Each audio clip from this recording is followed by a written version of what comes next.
This episode is brought to you by State Farm. From your morning podcast to your afternoon playlist, State Farm knows you personalize your entire day, and that's why State Farm helps you personalize your insurance with the State Farm Personal Price Plan. It offers coverage options that help protect what you care about most at an affordable price just for you. Like a good neighbor, State Farm is there. Prices vary by state. Options selected by customer. Availability and eligibility may vary.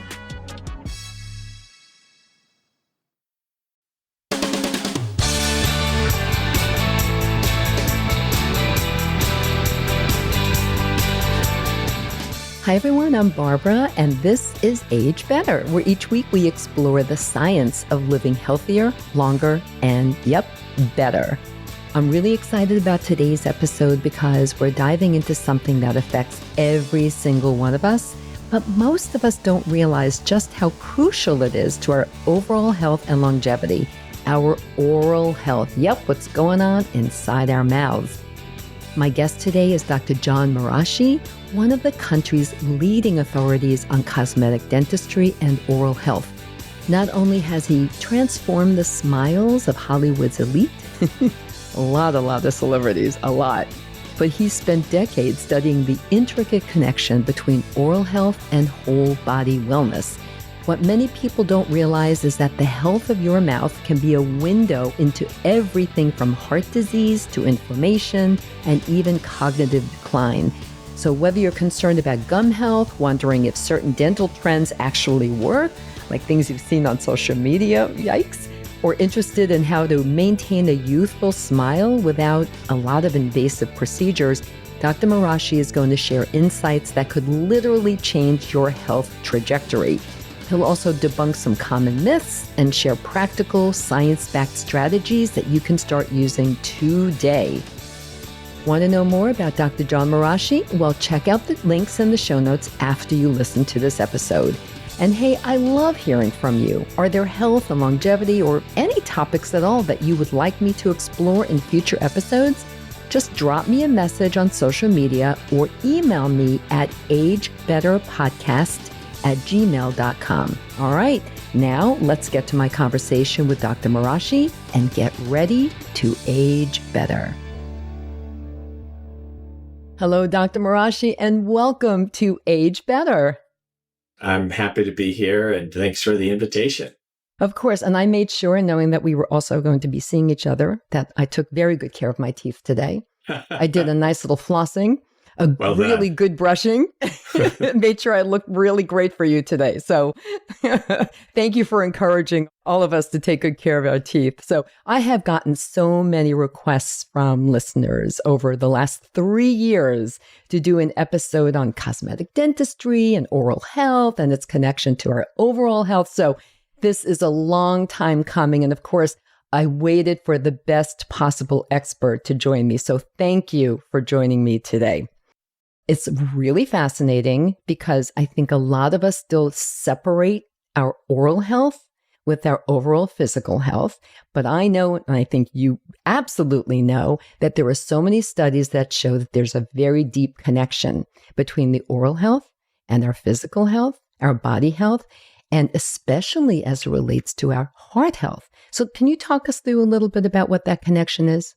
Absolutely. The Surgeon General actually put out information when I was in dental school talking about the link between oral health and systemic health and heart health. What I would say is that the information didn't make the rounds as well as it could have, because now it is a hot topic and Absolutely. Better late than never. But the reason why I mention it is because it's to share with the listeners that this is not something that someone woke up one day and said, oh, here it is. We've actually known about this for a while. Just as a society, I think that there is an increased awareness and desire from people to want to take better care of themselves. The mouth is the gateway to the body. It's undisputable, and everything goes in, and not just your food, but, there's also sustenance, like water and the air that we breathe. So Right. Everything is going through here.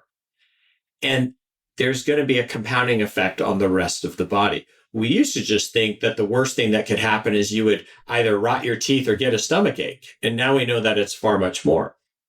the bacterias that are in the mouth have actually been shown to be present in plaques in the brain of people that have Alzheimer's. I mean, how crazy is that? That's crazy and scary.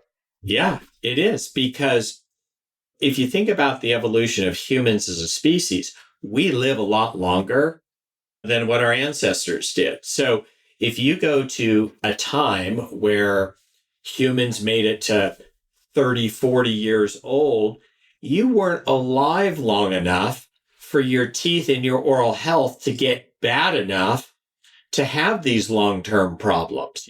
But now people can live very healthy past 80 years old, and it'll catch up with you. So we now know that with those bacteria in the mouth, it can actually get into the brain.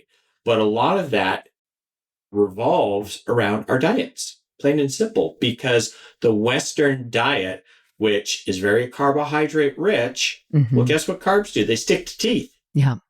And when you have things like that sugar. stick to teeth, exactly, bacteria have a breeding ground. Yeah. And then they start using that as a food source, secreting acids, multiplying, getting into the bloodstream, and they circulate and they start wreaking havoc.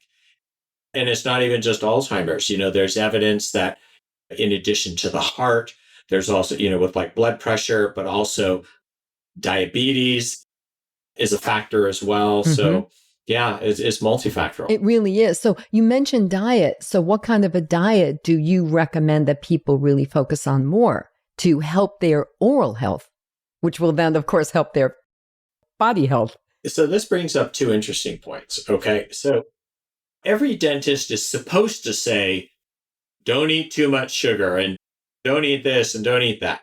And what we now know is that a lot of the things that we eat, aside from your teeth, there's a million other reasons to not eat it just because of the harmful effects on the body and the effect on aging and so forth. Yes. So what I would actually lead off with say, look, regardless of what you're eating, if you are able to manage the hygiene in your mouth, where you're keeping it clean, and this stuff doesn't have a chance to create adhesions on the teeth and colonize and spread, then you're going to be fine.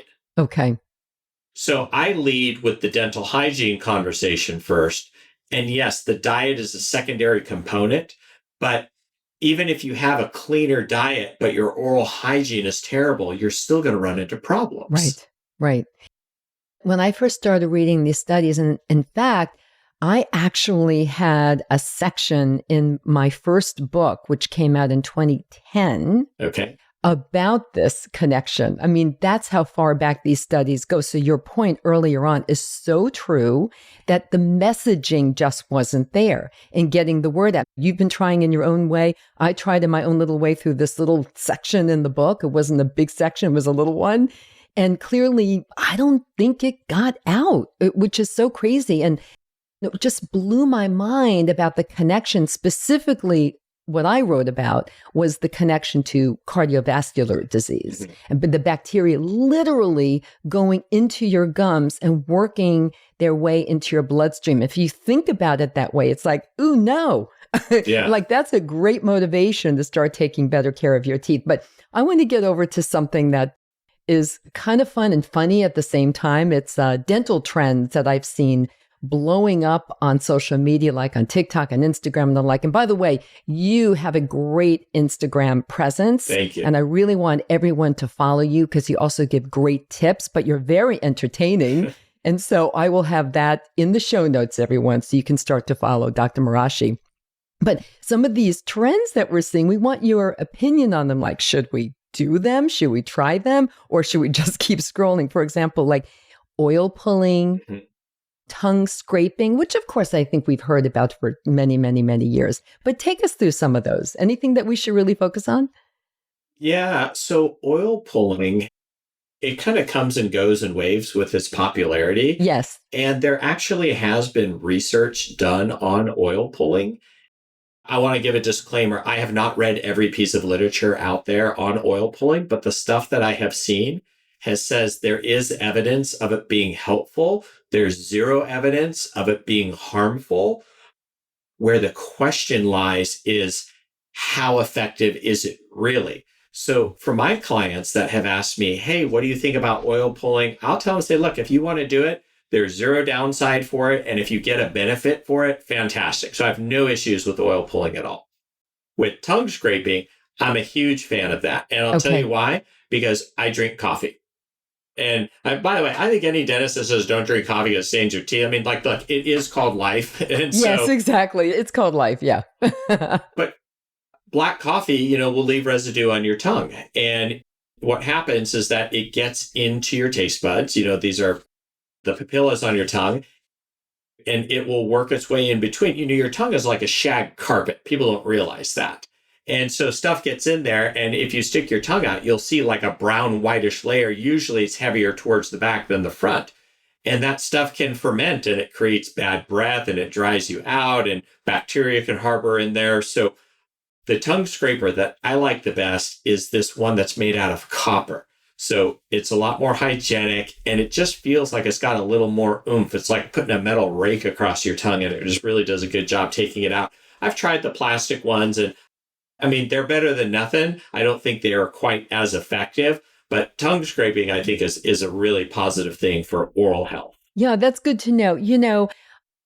An episode that just came out last week, actually, was a conversation I had with a very famous, she's written a lot of books about yoga and the whole yogi lifestyle.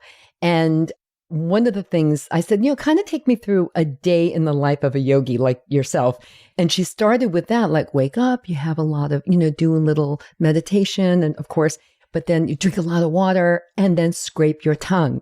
So like, it's very much a part of the healthy lifestyle of a yogi. So I found that very, very interesting. Oh, but wow. Yes. Okay. Yeah. I didn't know that, but you learned something new. Learned something new. I learned that too, I listen to Dr. Andrew Huberman, the Huberman Lab, often. I mean, he goes on, but still like him.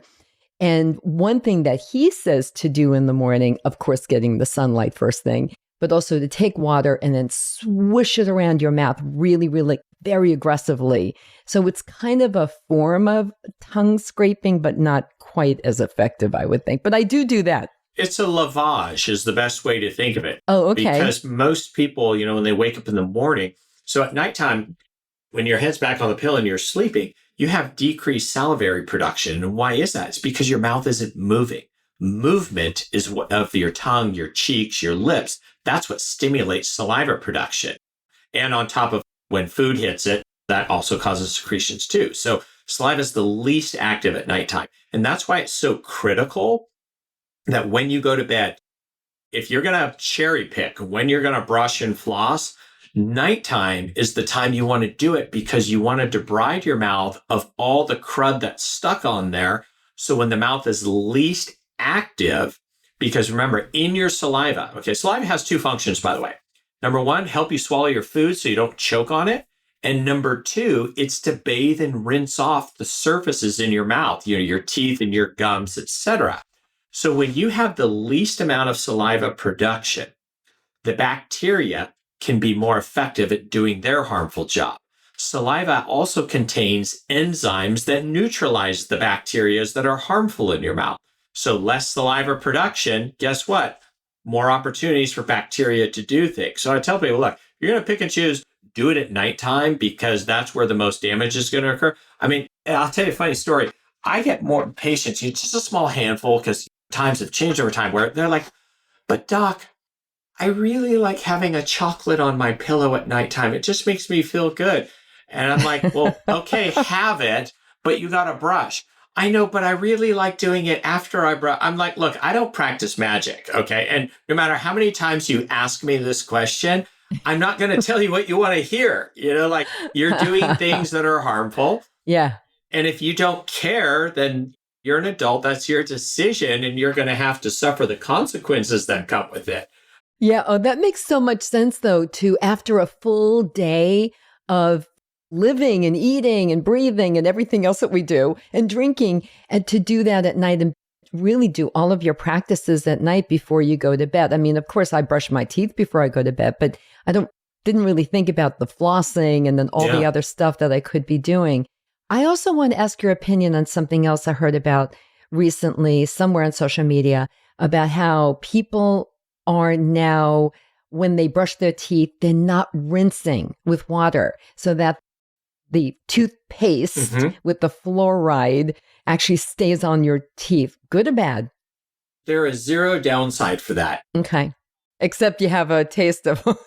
Well, yeah, I mean, you got the residue in your mouth, but, so I'll give you an example. When someone has had their teeth cleaned professionally in the office, and we advise for them to have a fluoride treatment, all that is, it's a little tiny little medicine cup with the fluoride rinse in it, and they swish for like a minute. Yes. And we tell them, don't drink any water for 20 minutes. And the reason for that is for that fluoride to actually get some absorption into the teeth to help mineralize it. So this is actually something interesting. And if I'm hijacking the conversation, you tell me, because this is actually relatively new information in dentistry. Cavities, depending on the size, have the ability to reverse themselves depending on the pH of the mouth. Wow. Because your tooth enamel is a crystalline structure. And what causes it to break down and get a cavity is a change in the pH. It has to go to a highly acidic environment or to a low pH. When enamel starts to break down, it's not a giant hole right out of the gate. It's just a demineralized area. And if it hasn't penetrated all the way through the enamel, if the mouth goes from a state of acidity going to basic, so the opposite side of the pH scale, the enamel can actually remineralize. But once it's broken through the tooth enamel into the dentin, now you're out of luck. You got to get a filling. There's no way to treat that at that point. Wow. So we now know that like people who drink lemon water all day, double thumbs down, because all you're doing is keeping your mouth in a chronic state of acidity, which lowers the pH. It thins out your teeth enamel because you're spreading it everywhere, which will make your teeth more sensitive, probably make them more yellow, but also increases the likelihood of you getting cavities. Wow. So the pH is a big thing. You mentioned Huberman earlier. He had a podcast on kind of a real deep dive into the science, the hardcore science of oral health and its connectivity to the rest of the body. So for the people who really want to geek out on some of the heavier, the deep dive. 2 hours. Yeah, it was a really good one. Ready. Yeah, 2 I think hours. it was 3 actually. Yeah. But it was done very well. And they had some incredible researchers and experts, drawing up, heavier scientific insight into this. Thank you for that. I didn't catch that, and I will look for it. And then there will be a link to that, everyone, if you want to take that deeper dive in, which I think I'll want to, because I find this all very fascinating. I start to become a nerd. Like when I get obsessed with something, it's like right now I'm obsessed with what we're talking about. So I may very well take that deep dive. So let's talk about something that I've seen you write about and talk about a great deal over the years. And that is that how the lower part of your face, meaning here, your mouth and everything in it, can really start to indicate how you're aging. I mean, let's talk about aging, how your mouth looks, how your mouth is, the health of your mouth, the look of your mouth, and aging. Let's talk about that. There's so much to unpack here, and it's an incredible conversation. So, okay. So I'm going to start with something really high level. If you take someone who's like 18 years old with beautiful, healthy mouth and teeth, and imagine you pulled out all their teeth and stuck dentures in their mouth, and then you pull the dentures out, what would happen to their face? The whole lower third of the face, so I'm talking about the distance between your nose and your chin, it collapses completely.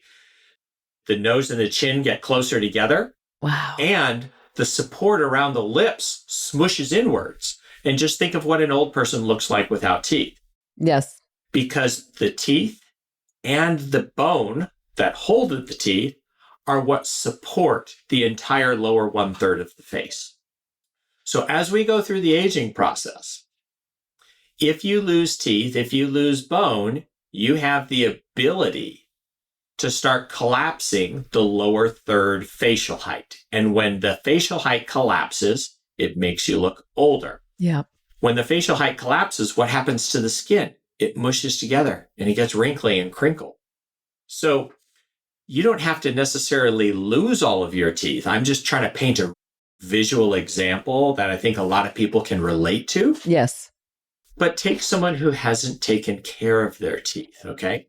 So we know that over time, teeth can actually become shorter in length due to teeth grinding, teeth clenching, poor oral care, just the aging process. So if your teeth are getting smaller in size collectively, the distance between your nose and chin can get closer together because everything is shrinking. Number two, we know that when you show less teeth, that also aesthetically or visually translates to an aged appearance. So you may not have lost any, like a whole tooth, but you could actually be 25 years old and look like you're much older because your teeth have advanced signs of aging compared to what is age appropriate.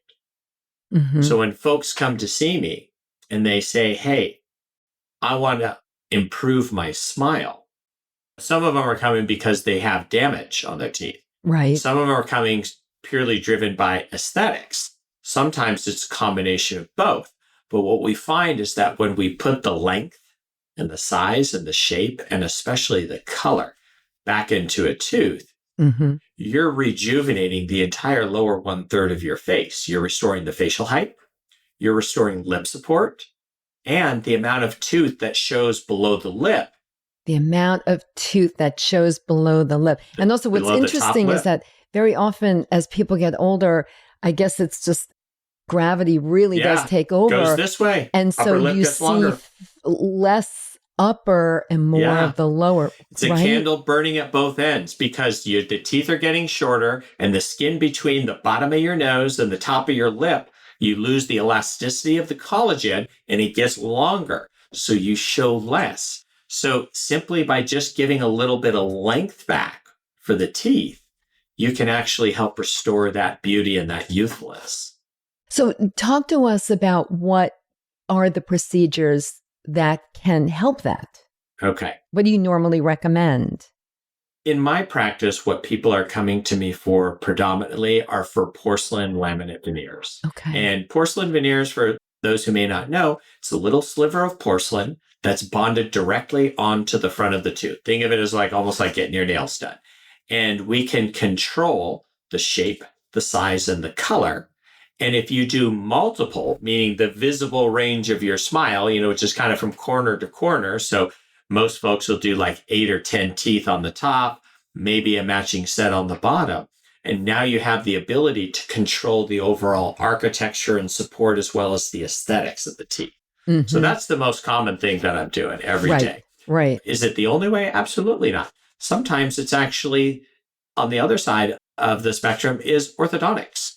And there's some type of, whether it's braces or Invisalign, which is taking teeth that were in the wrong place because they had a crooked smile and moving them into the right place. And that gives them the lip support, the facial support, the visibility of the teeth, and they may supplement it with teeth whitening. Not every candidate needs to have a mouthful of porcelain veneers. Sometimes it's ortho, sometimes it's Invisalign, sometimes it's just teeth whitening.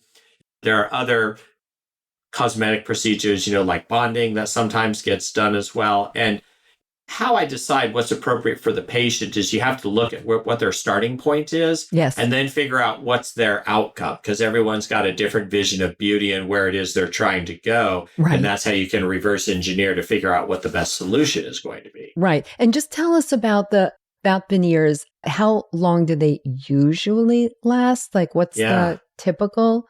It's a great question. So if you go on the University of Google, you'll probably see somewhere around 10 years. But the reality is that this stuff's lasting way longer than people ever thought. I have 10 veneers on my own top teeth, and I'm going on year 23 right now.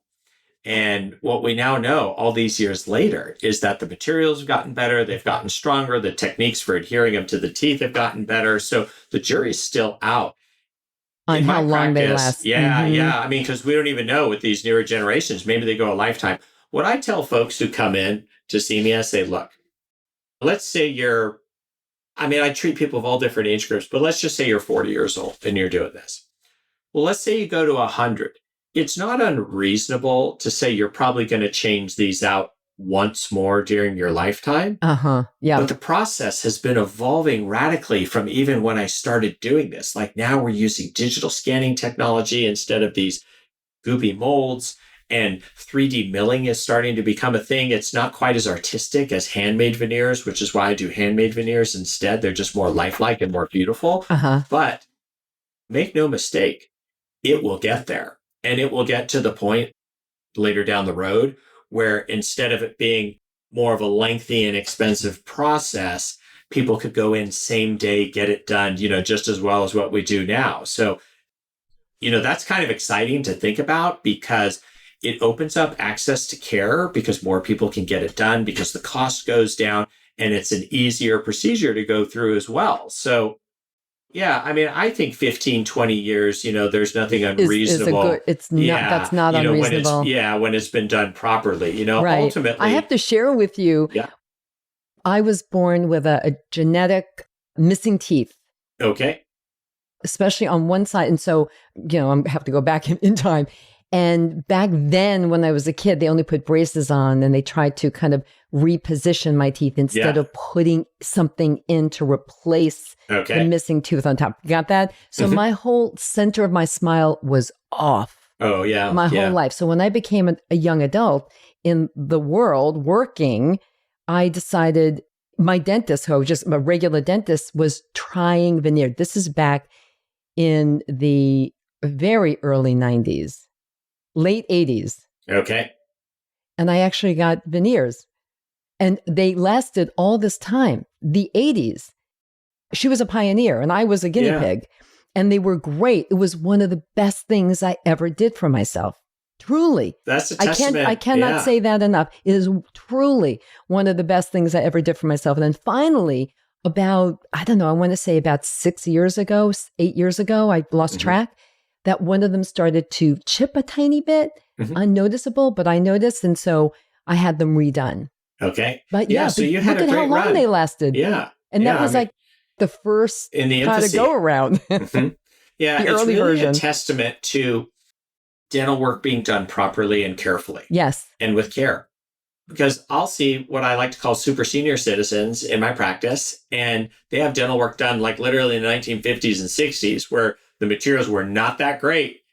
And it's holding up just as good as the day it was done. And then I get people coming in who just had veneers done somewhere else, and it was a disaster. Yeah. And I'm the fix-it guy.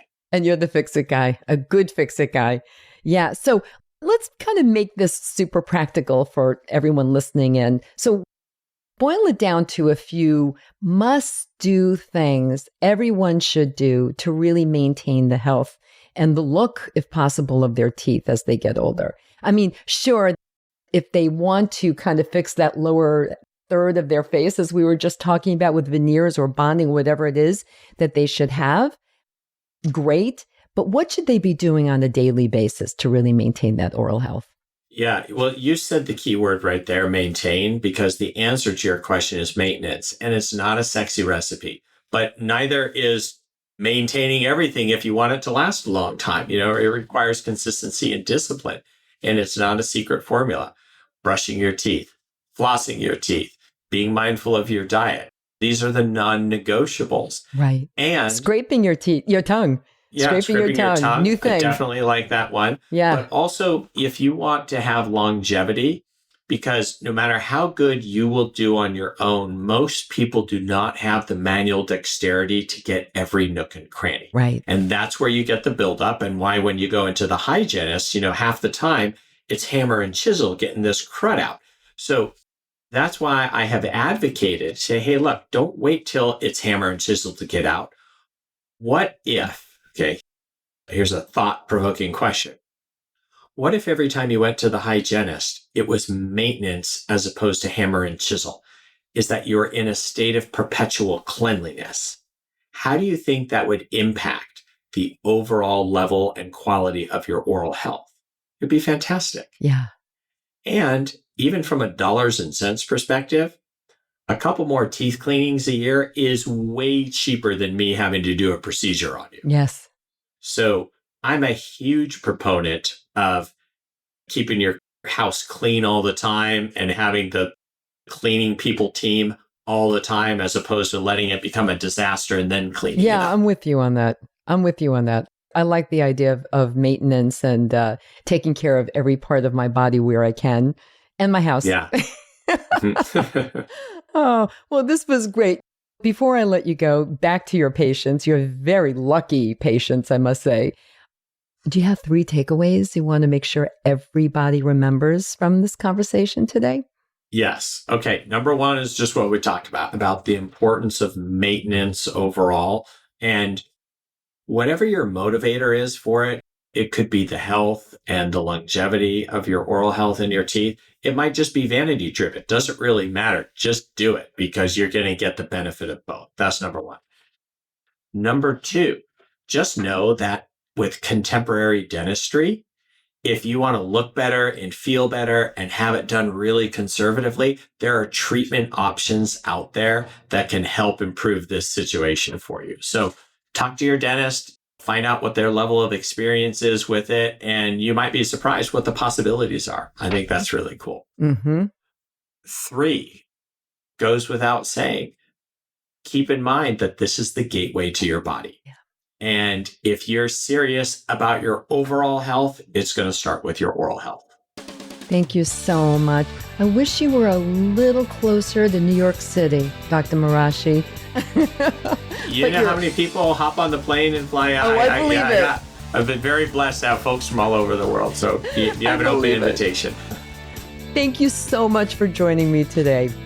Absolutely my pleasure. Thanks for having me on. Talk to you soon.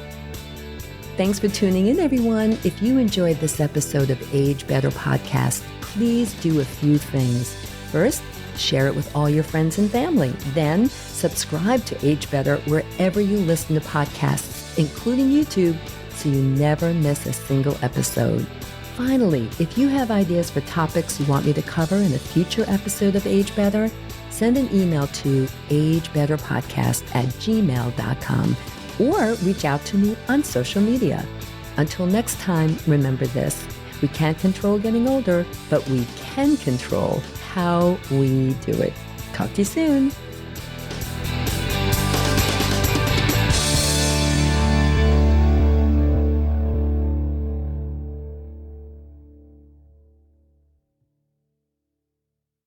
Age Better Podcast is a proud member of the Sound Advice Network.